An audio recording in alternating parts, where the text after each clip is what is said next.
Everybody please. Hare Krishna. Hare Krishna. Krishna.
I'd like to greet all of you affectionately for this Gaura meditation. It will be very, very fascinating today.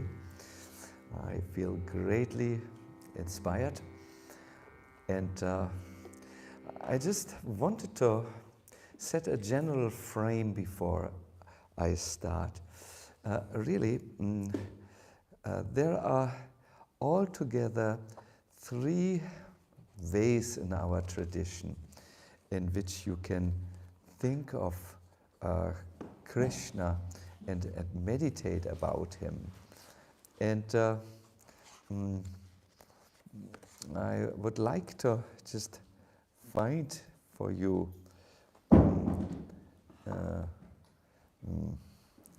a quotation about the first way. I thank you very much, Bhagavadama. Hare Krishna. Wow. Roses who smell. That is a great feature. Thank you very much. Really, greatly, greatly appreciating. Wow. This is a whole rose field. Thank you so much.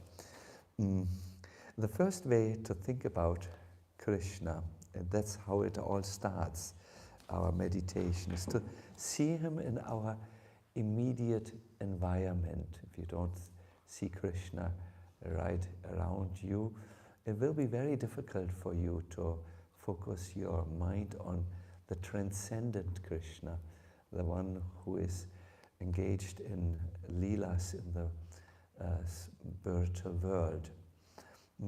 We can see in a movement that is, so to say, rooted in the 6 Goswamis of Vrindavan, there is sometimes a tendency of premature renunciation. People think, oh, this world is Maya, let's turn away from this world. But Prabhupada said, this depresses Krishna. He says, suppose your friend requests you to enter a very beautiful garden, very nice trees, so many nice flowers, buildings, everything is very nice there. And the proprietor of the garden takes you around to show you. And if you say, oh, it is all mithya, it is all false, it is maya, then how much depressed he becomes. Just see. I brought this friend to show the beauty of this garden, and he says, it's mithya, it's false. Similarly, we don't want to depress Krishna. And Prabhupada laughs. That is not our business. Krishna has created this nice world. Everything is very nice. The sun is rising just in exact time. It is setting in exact time. The moon is rising. The seasons are changing. And we are getting nice food, nice fruit, nice flowers. So we are not so depressing. I mean to say, we are not a depressing agent. We won't discourage Krishna. Why? Krishna has created this nice world. How can I say it is mithya? So with this understanding, the devotee will meditate about Krishna's presence in this world. He has created everything. It is his energy, and in some ways the energetic source is absolutely present in the manifestation of that energy. So with this understanding, Prabhupada would always tell people who would come to him and ask him to show them God. Yes, well, have you drunk water? Yes, they said. Next time you drink water, think I am Krishna is the taste in water. I saw Prabhupada even in Stockholm saying to a bunch of about 50 drunkards, even if you are a drunkard, you can become a great yogi by meditating that the taste in the liquor, that is Krishna. You may say, but Guru Maharaj, what's about war? What's about COVID? What's about scandals? What's about the new interview of the president? Wasn't that slimy and fishy? Yes, but where do you focus your attention on? There are many wonderful things, like for instance, these flowers, which are spreading a fragrance. There are many good people in this world. There are many good things to see as you go and travel through this world. You will see. It's not like the newspapers present the picture. So this is the first thing. I must tell you, I woke one day up in Krishna consciousness and said, where has the God of my childhood gone? The one whom I would see with whom I would talk, who was walking with me through the fields. Have I hidden him in a complex network of arguments and thoughts and philosophical concepts? Yes.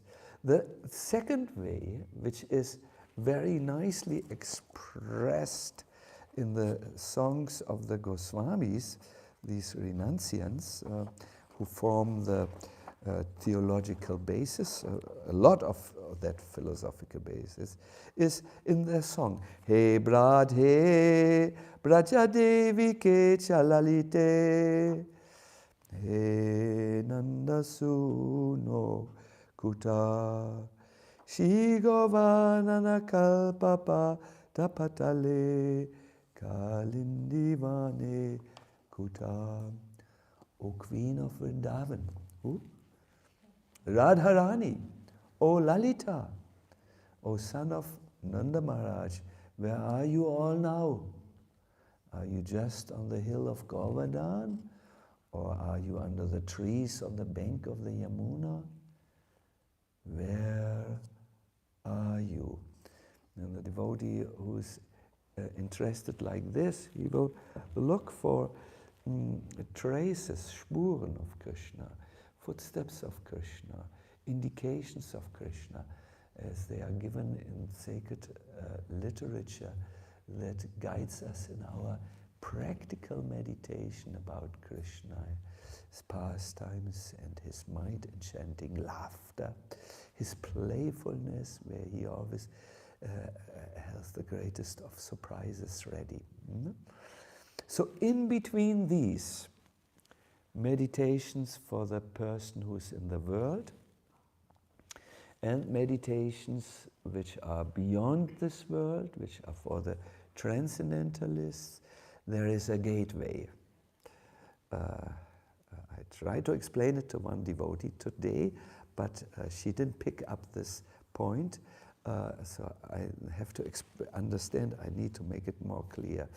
There is one avatar of Krishna who has appeared in this world and who has performed leelas, pastimes, that are very honest, very dharmic, very truthful, very understandable, at least most of them, which are not so transrational as the activities of our Krishna in the transcendental domain, no? And that's Chaitanya Mahaprabhu. And our Gaura meditations are meant to give us the access to this gateway where we can go, we souls of this world can go and find, through Chaitanya Mahaprabhu's pastimes, we find ourselves in Krishna Lila. Vishwanath Chakravarti Thakur, with this idea, has written a meditational guide. It is here, it's called Sri Gauranga Lilamrita, the nectarian pastimes of the golden avatar, where he has given concrete images for meditating about Lord Chaitanya and then slipping or falling into Krishna Lila. And today we will see how this works through something which is very familiar to you in your tradition.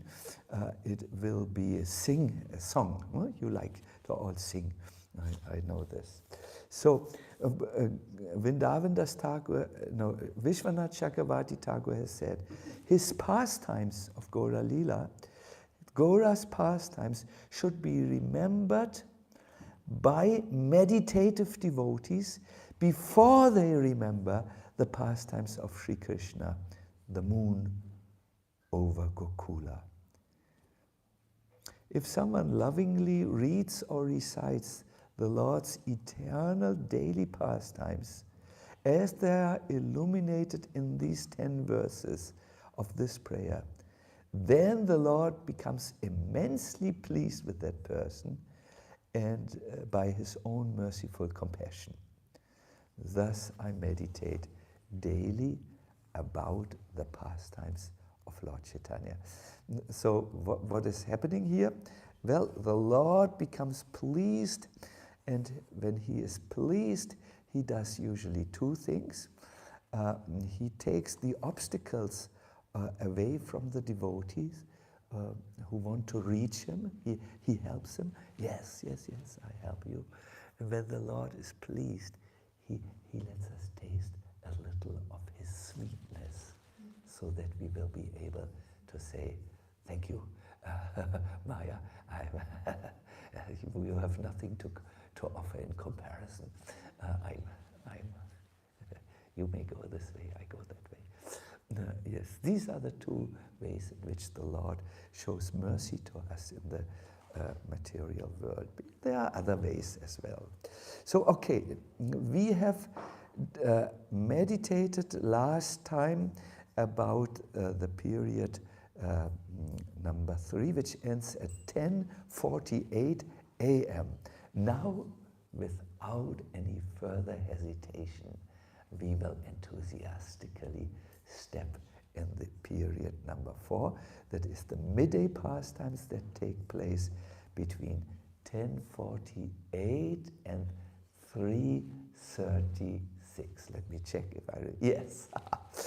I want to read this or sing this in Sanskrit for your pleasure.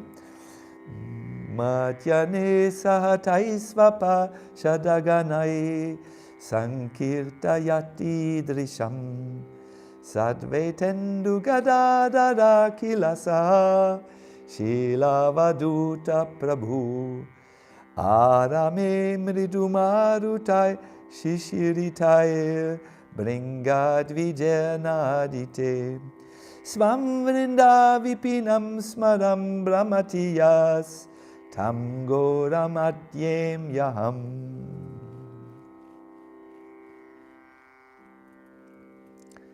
During the midday period, Lord Chaitanya continues to enjoy the performance of intensely enthusiastic chanting and dancing.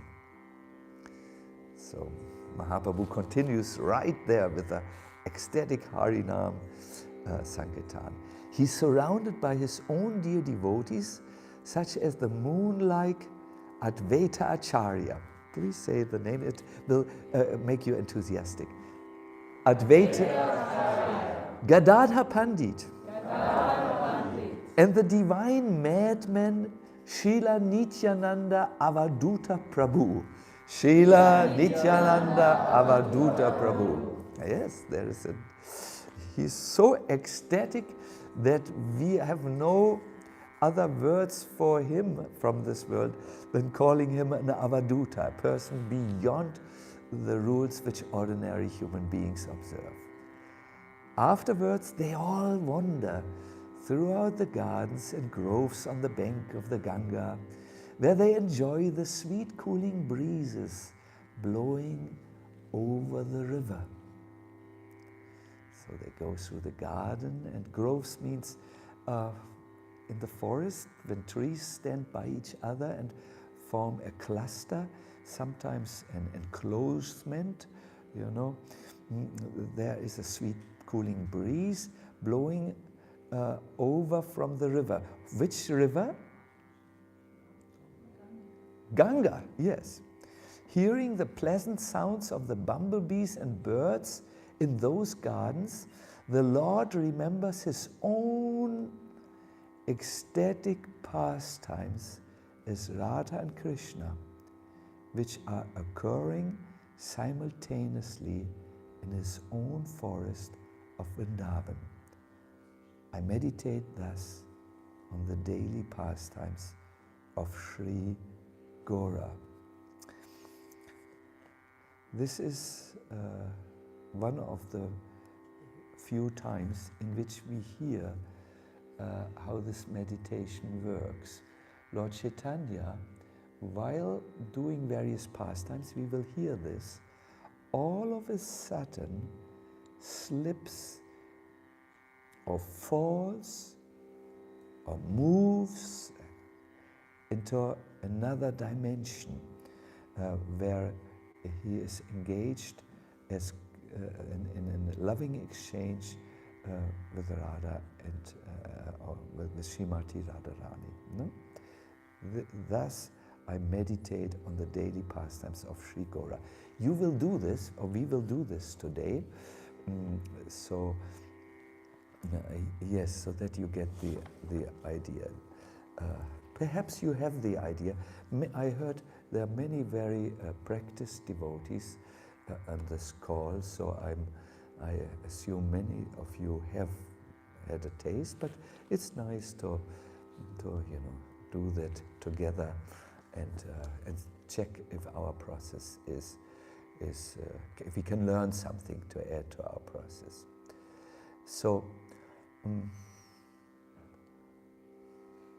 whenever you meditate about Gaura or Krishna, you are trying to create a meditative environment in which he feels satisfied to arrive. In other words, you make your heart a suitable place for the Lord to come.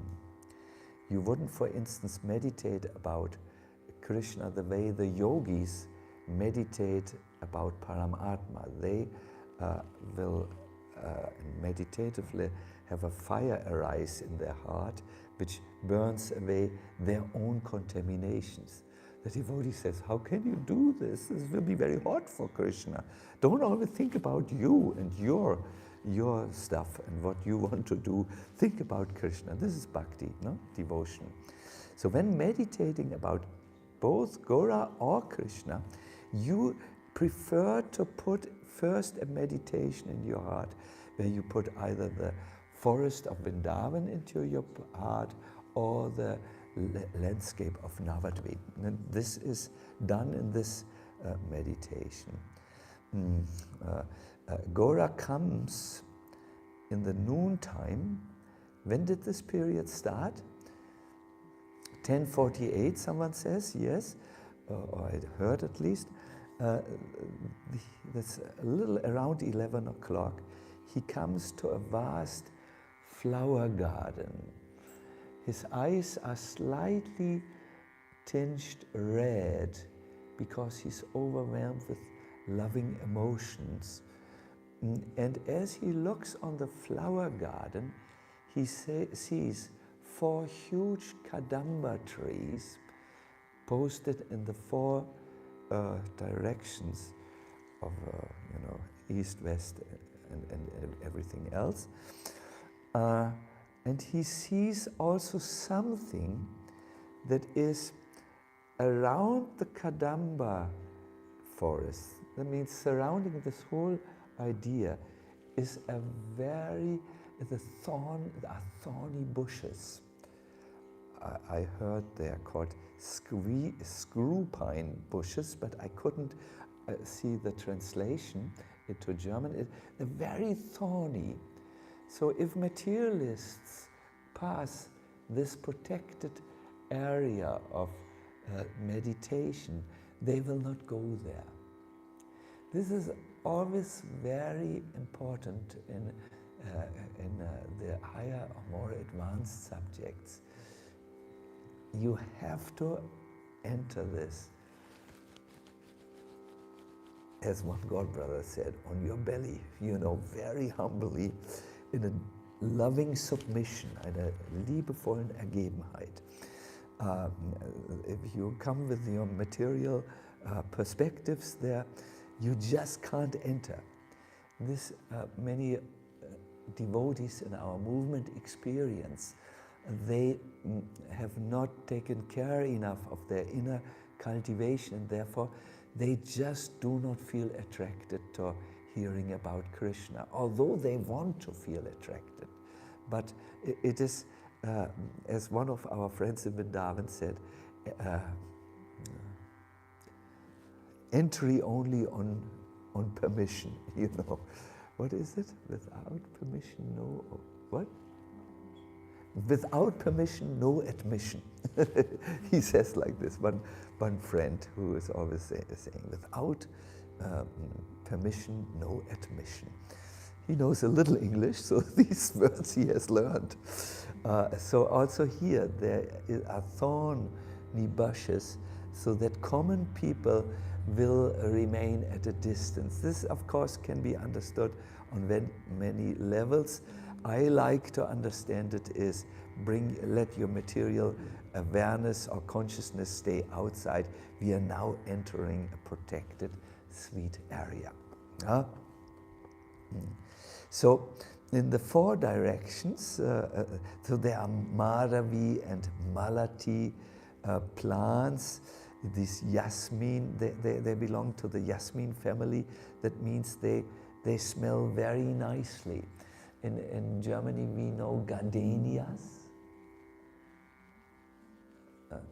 They have this fragrance. They belong also to the Yasmin family. And then there are yellow Mongolia flowered. There are red flame trees. Don't ask me what that is. It looks apparently like a red flame, very colorful. Dark tamal trees with golden creepers who wind around them. Just imagine the dark tree and luminous golden light. It almost looks like in Vrindavan you see these light decorations nowadays. Some of them look a little kitschy, but this looks really nice. Flowering mango trees, and my dear devotees, there's a fragrance of malati, juti, and madika, Malika flowers. Some of these flowers, to translate in your language, are called Queen of the Night, because they are like queens of the night. They're very nice flowers. There are 4 paths. They're made of jewels, and they go through this interior garden, which is full of these flower-bearing trees and fruit-bearing trees. And they lead you to various small altars, which are surrounded in that sacred space, or which are posted in this sacred space. Now, if you follow them, you will see a rim of, an assembly of coconut trees. They seem to protect something. And then banana trees. You say date palms, oranges, plums, and pomegranates. This is all fruit-bearing trees with branches bending down. And what you can see is that Lord Krishna, Lord Chaitanya, moves through this area, and the trees seem to offer their fruits to the lotus feet of the Lord. So if you receive a guest, and when you receive a guest at the home, you will perhaps present him with homemade pralines. We visited one home recently, and we were presented with homemade pralines. So these flower-bearing trees present their fruits to the Lord. And in the center, now it gets interesting. In the center, in these banana groves, where these ripe bananas, there is a lonely temple. It's a beautiful temple. We will visit the temple in a moment, but before the temple is a lake with very crystal clear water, and there are steps from crystals that lead into this lake. Let us get some more information about the lake. Around the lake are shade-giving trees, but also flower beds who throw their flower pollens into the lake. There are groups of fishes and many water birds like herons, raya, storks, and royal swans swimming there. And it is discussed that there are lotus flowers of 4 colors: red, white, blue, and yellow. These are the 4 colors of the tree. These lotus flowers are shaking because there's a constant cool breeze, and those who look very clearly have to laugh because the bees try to land on the lotus flowers and drink their honey, but the lotus flowers, they are shaking back and forth so that no bees can land and get the honey. They have the honey for someone else, you know. They're just hesitating to give their honey. So let's now leave the lake. There are male and female water birds who leave the lake and walk before the temple. I have to take my notes here. And there are parrots who see the ripe bimba berries and pick them with their beak. As we approach the temple, there are 12 gates which are supported by reddish golden pillars. You can see there's a whole architecture now, which because the meditative devotee will have to construct the temple in the heart, no? And there are garlands around these arches. They smell very much. And outside the temple there are deers which have big eyes, and they graze before the temple, and then they look inside the temple because there's a golden altar. And as they look inside, their eyes open wide with astonishment, because on the altar they see a golden personality with a golden complexion. A peacock alights from a magnolia tree and calls out, "Gaura, Gaura!" Gaura, Gaura! Yes, he calls out a little bit more lovingly, "Gaura, Gaura!" Gaura, Gaura! Wonderful. And he begins to dance in great happiness as he, like the deer, looks through one courtyard, the eastern courtyard, which is filled with tulsi flowers, and looks right into the innermost sanctum of the temple, where there is a golden personality. It's very interesting that Chandogya Upanishad describes this scene. It says, within that golden abode,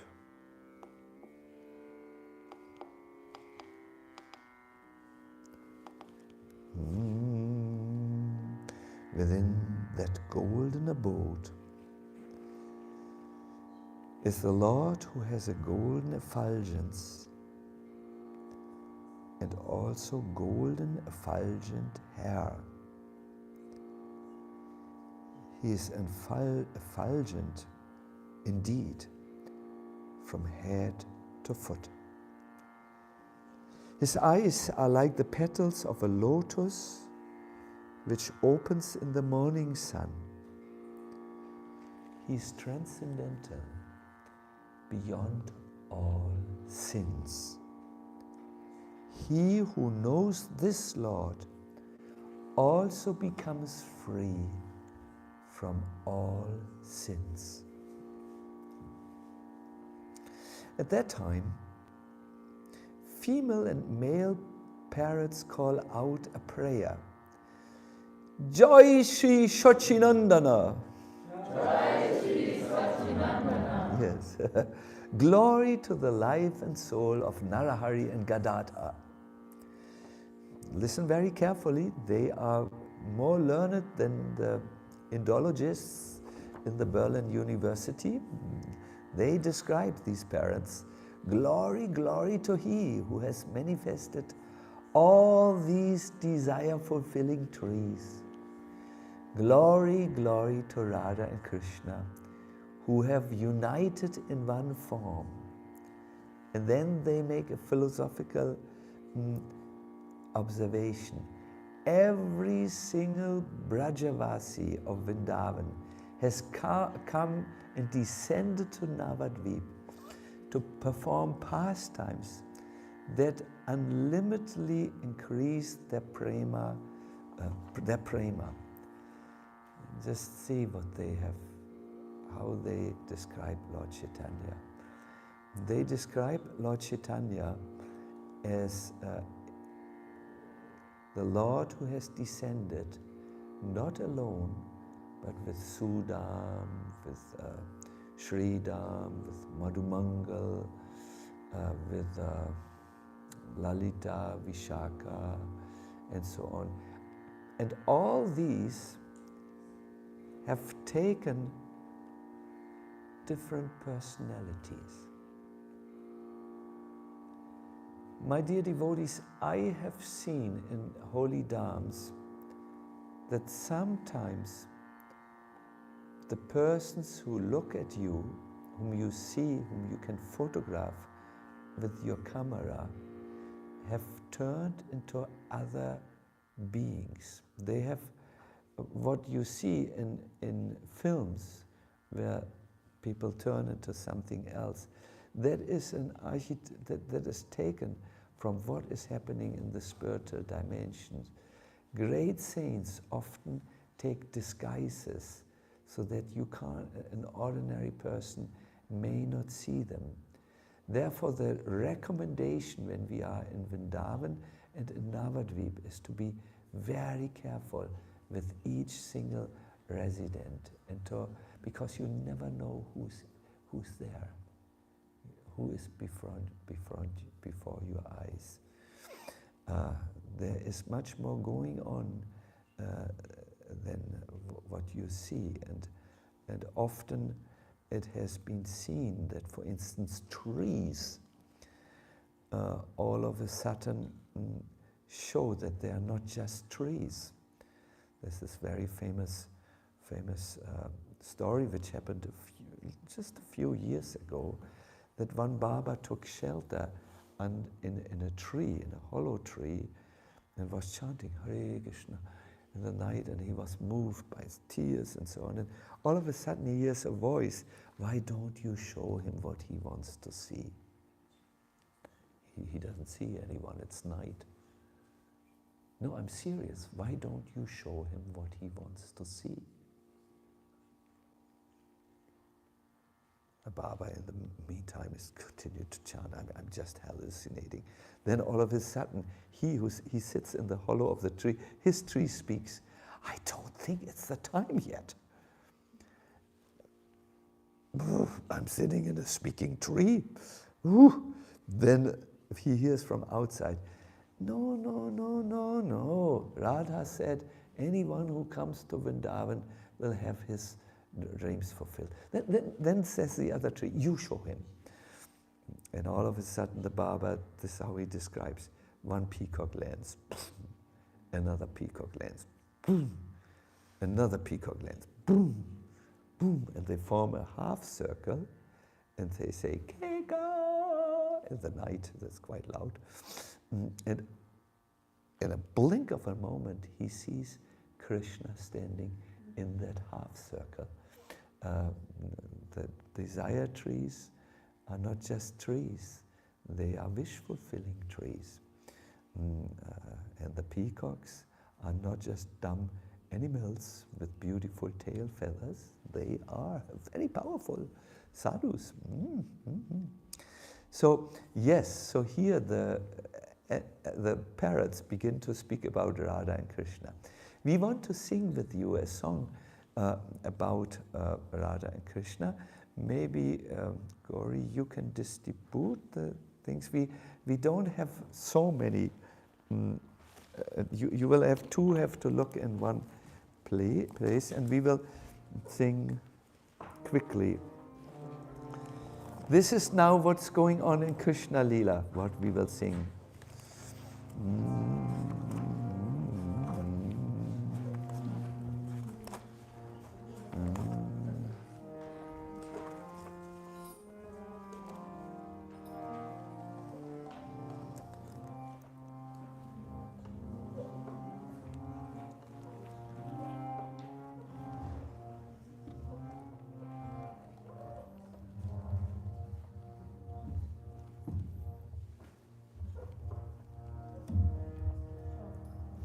Yeah.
Krishna, Hare Hare,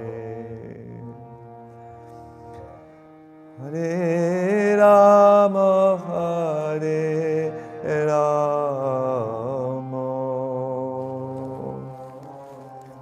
Rama Rama, Hare Hare.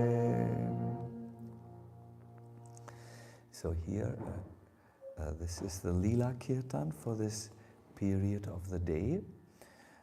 Devotees who remember Krishna and do so in song, they will say, I remember Radha and Krishna as they meet in Radhakund.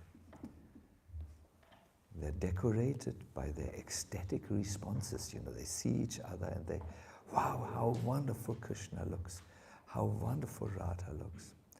They go through a multitude of emotions. Radha and Krishna go through a multitude of emotions as Radha resists Krishna's eager advances.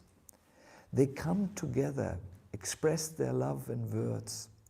They swing on a swing. Radha and the Sakis steal Krishna's flute. Then they drink honey. And as we know, they become drunken with that honey and talk in incoherent ways.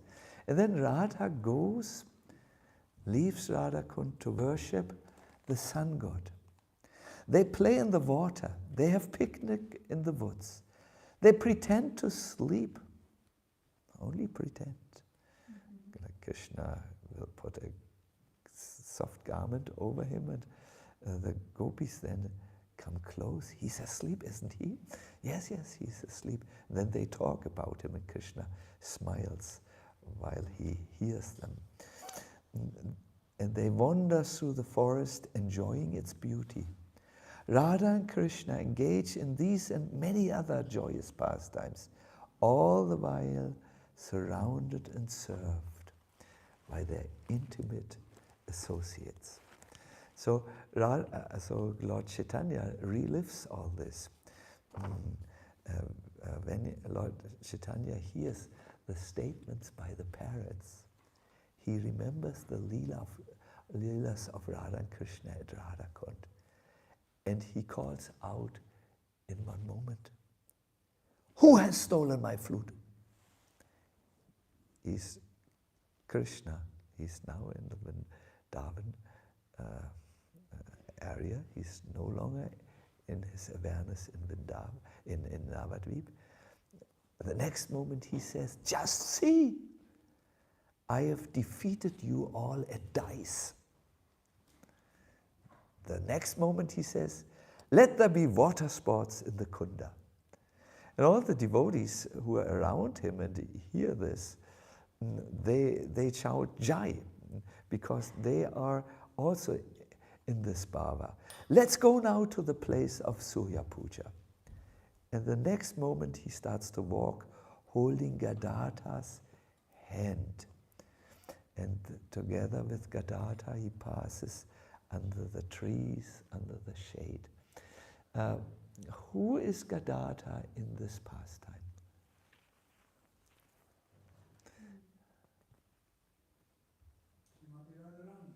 Yeah.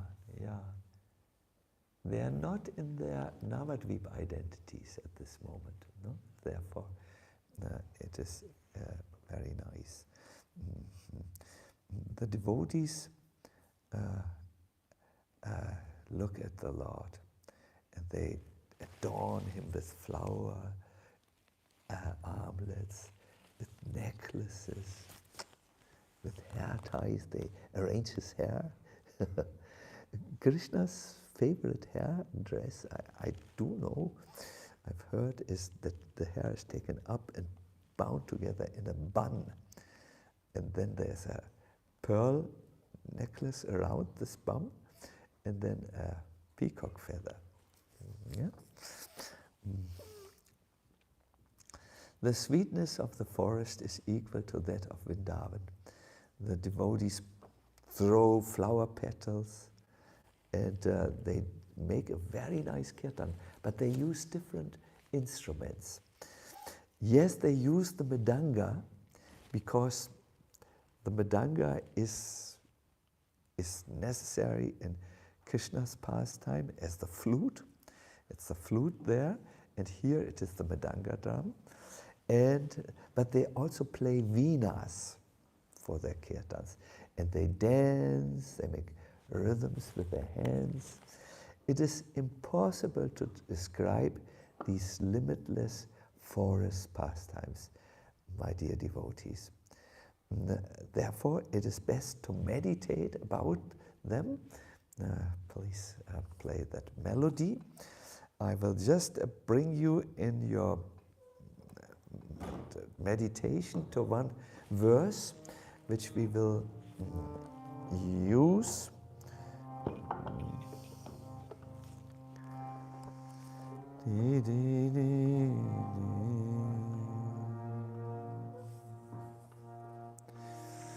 I request you to sit.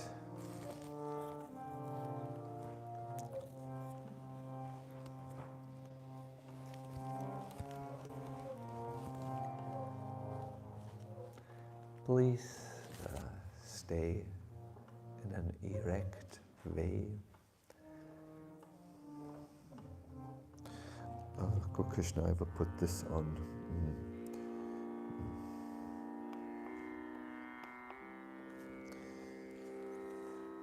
And just, although you sit straight, relax. First your lower body,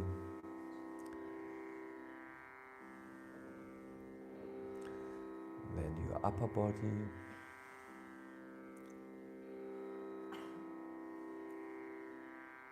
it's so nice to just sit and relax and bring your mind to your in and outgoing breath. Take a nice long in-breath, soft.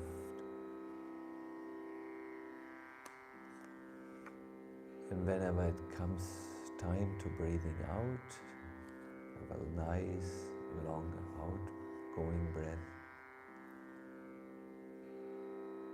And just bring your mind to your breath. Walk, so to say, next to your breath. Stay with your breath as if it is someone you engage in conversation, or you just want to stay with him.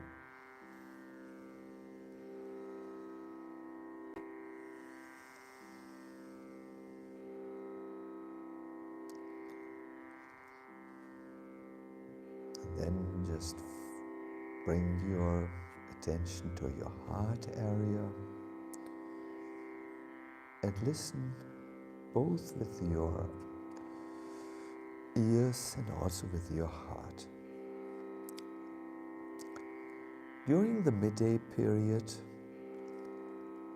Lord Chaitanya continues to enjoy the performance of intensely enthusiastic dancing and chanting.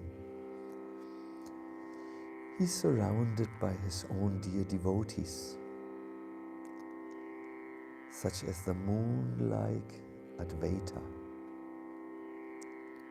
Gadadhar Pandit, and the divine madmen, Srila Nityananda Avadhuta Prabhu. Afterwards, they all wander throughout the gardens and groves, which are there on the banks of the Ganga, where they enjoy the sweet cooling breezes blowing over the river, hearing the pleasant sounds of the bumblebees and birds in those gardens. The Lord remembers his own ecstatic pastimes as Radha and Krishna, which are occurring at the same time in his own forest of Vrindavan. I meditate thus on the daily pastimes of Lord Gauranga. And now go a step deeper. See in your heart a golden abode.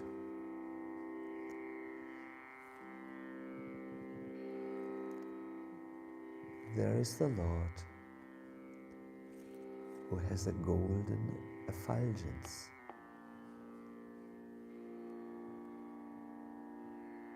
He has golden effulgent hair.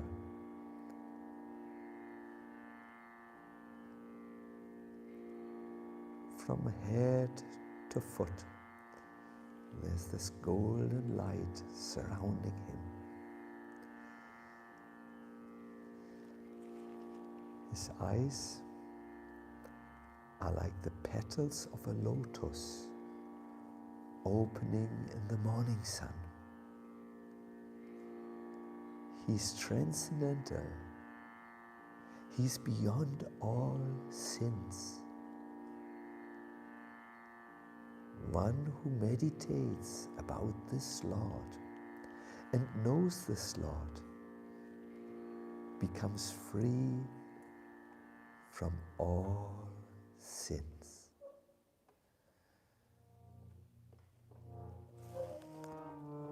Krishna Hare Krishna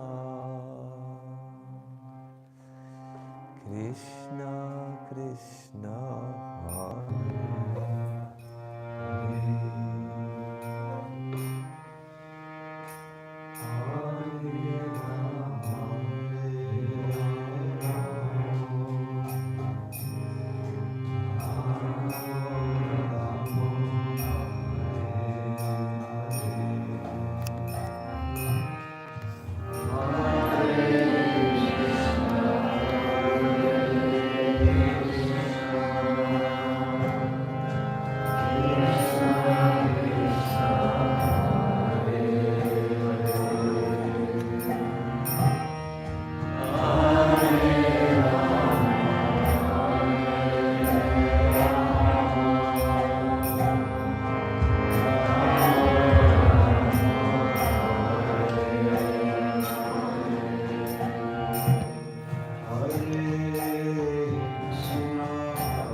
Prabhupada Jaya, Prabhupada Jaya, Prabhupada.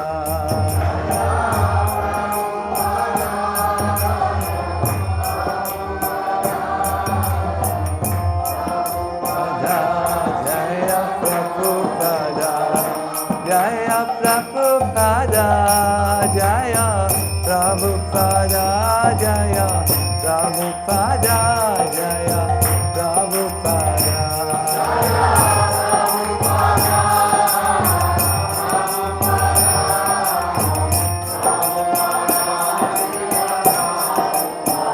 Jaya Gaura Meditation, Jaya Gaura Meditation, Jaya Gaura Meditation, Jaya Gaura Meditation.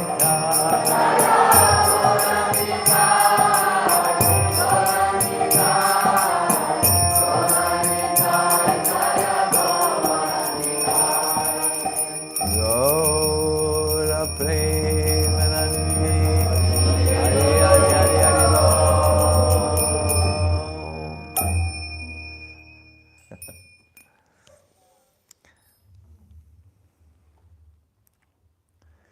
So Hare Krishna, I thank you very much for participating in this Gaura meditation. It's not always so easy for me to talk about these very dear subjects, because I always